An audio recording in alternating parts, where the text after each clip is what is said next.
Hello, welcome to Amuse's Musings. We are on the second episode, very exciting. My name is Victoria. I'm a breathwork facilitator and an actor, and I'm based in Atlanta. Eventually, I will have a proper intro for this podcast, but that's what we got for now.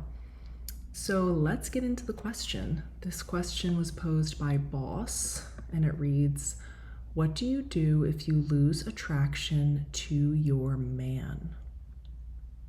This is a juicy one. I'm excited to dive in, but before we start, I'm just going to say I am not a couples therapist. I've never been married. I don't have kids. So take what you like and leave the rest. I am sharing from my experience and what I have observed. So let's start with why this may happen. Also, FYI, for this episode, I'm going to be focusing on long-term relationships, not situationships or flings or anything like that. So when you meet someone and you start dating, you are entering the honeymoon phase, which lasts anywhere from 6 months to 2 years. And ideally, you're not having to force your attraction at that point. It is flowing, it is new, it is exciting, maybe a little bit scary. You're getting to know this person, you're seeing if you can trust them, but all in all, it tends to be a pretty magical time. So as time goes on, you're going to start to realize that this person is not perfect.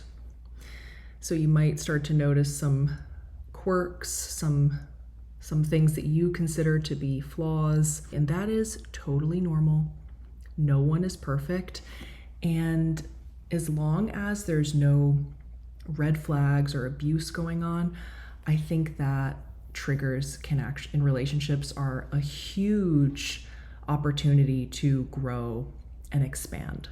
So if we can look at it through that lens, and again, no one is perfect, no one is doing this perfectly all the time, but if we can look at these disagreements as an opportunity to connect more on a deeper level, not only with our partner, but also with ourselves, I do think that can keep the attraction flowing. It's going to change, of course, but change does not have to be bad. And also I want to say that it's very normal when you meet someone to slowly reveal parts of yourself as you get to know them. I don't think that that's deceptive or anything. I think we're all on our best behavior when we first start dating someone. As long as you're not blatantly lying or hiding things, taking time to show yourself to someone I think it shows a sense of self-respect and self-worth. Anyway, I just wanted to say that. So the problem lies, in my opinion, when these issues start to come up and you bury them down. Both partners are burying them, not talking about them.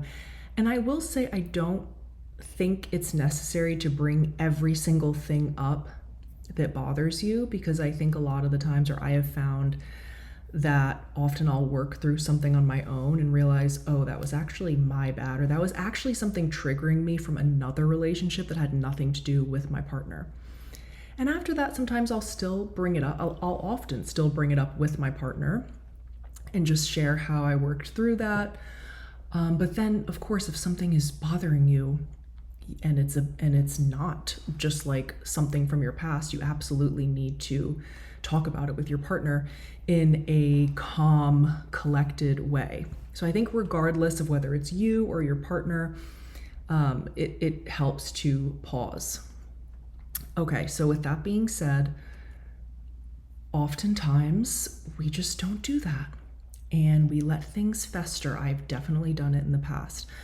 We let things fester, or we use, instead of directly communicating, we'll get passive aggressive or use other manipulative tactics, and eventually this is going to erode the attraction to someone.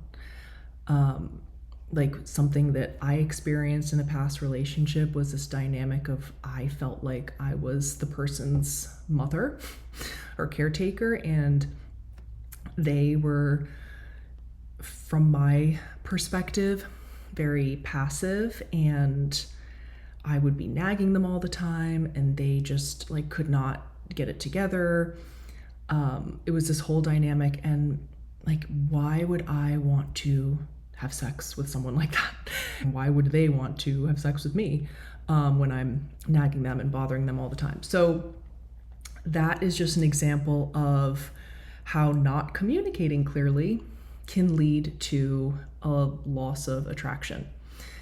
The other factor is, once we're out of the honeymoon phase, once we're past a certain point, you do have to put effort into your relationship, the sexual part of your relationship too. So that is going to look different for everyone. I do follow this woman on Instagram. I'm going to link her information below because she's always sharing these like tantric somatic practices you can do to connect with your partner. And I think that they're amazing. I have done some of them, and she's just lovely. So I will I will include that below. So I think that those are the two main things. Resentment erodes everything. So you need to communicate what's going on, what's bothering you. And also, it's important to put effort into keeping the spark alive or keeping the fire going, whatever the saying is, you guys know what I mean. And instead, I see a lot of people just kind of accept, like, oh, we're married, oh, we have kids, oh, we've been together however many years. This is just a thing that happens. And like I said, the attraction does change, but I also know plenty of couples that is not their story, and they have worked toward keeping their attraction going, and navigating the ebbs and flows together as partners. So let's say you are noticing, like it seems like you are, this loss of attraction to your partner, and you speak to them about it, or you maybe not necessarily, again, use your own words, maybe not necessarily going to them being like, I'm not attracted to you, but let's say you go to them and you're like, hey, let's do this activity together. Let's have this date night. Let's try this thing this weekend that we've been wanting to do together. You're making an effort to spice things up. And this is also assuming that even though the attraction may be dipping down in some ways, you still want to be with this person. You love this person. Pretty much everything else in the relationship is going great or well.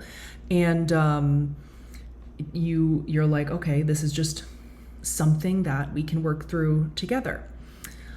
So you go to them with those suggestions, or you go to them and you're like, hey, this thing has really been weighing on me. I'd love to talk to you about it. Okay, so on one hand, this could go great. Or there is the other thing where they might be resistant. They might not think anything is wrong.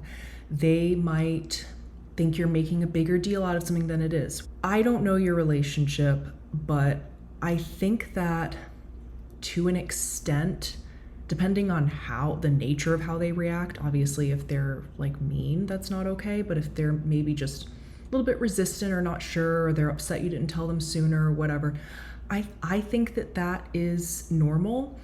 And what I would do in that situation is focus on myself.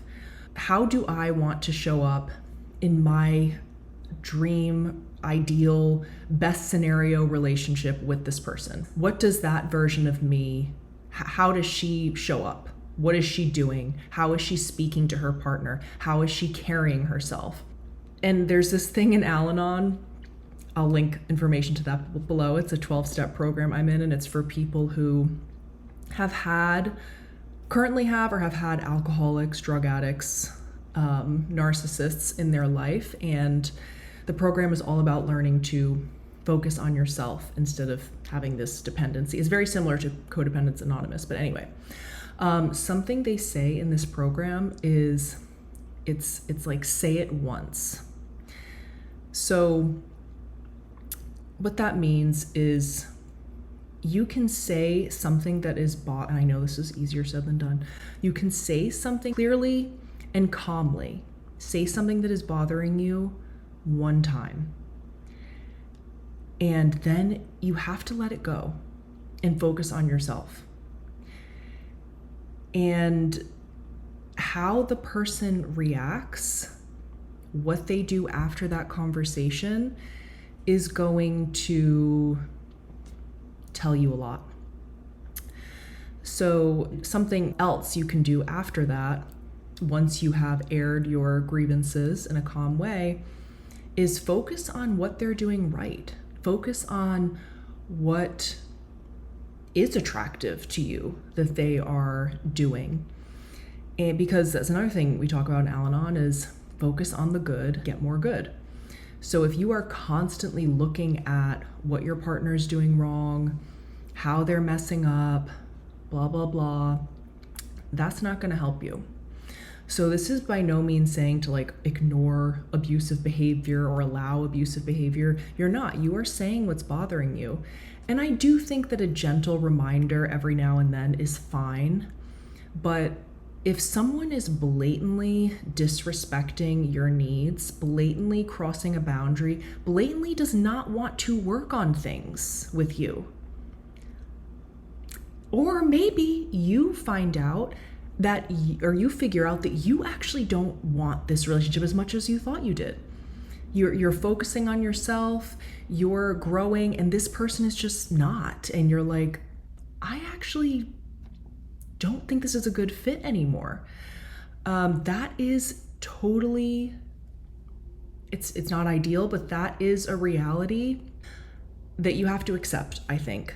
So if this person is not meeting your needs and you've given them chances, you've worked on yourself, you've been kind and clear in your communication, that's no bueno. You know what to do. I'm not going to tell anyone what to do, but I do not think that that is okay. That is all I have to say on this for right now. I'm sending you love, and until next time.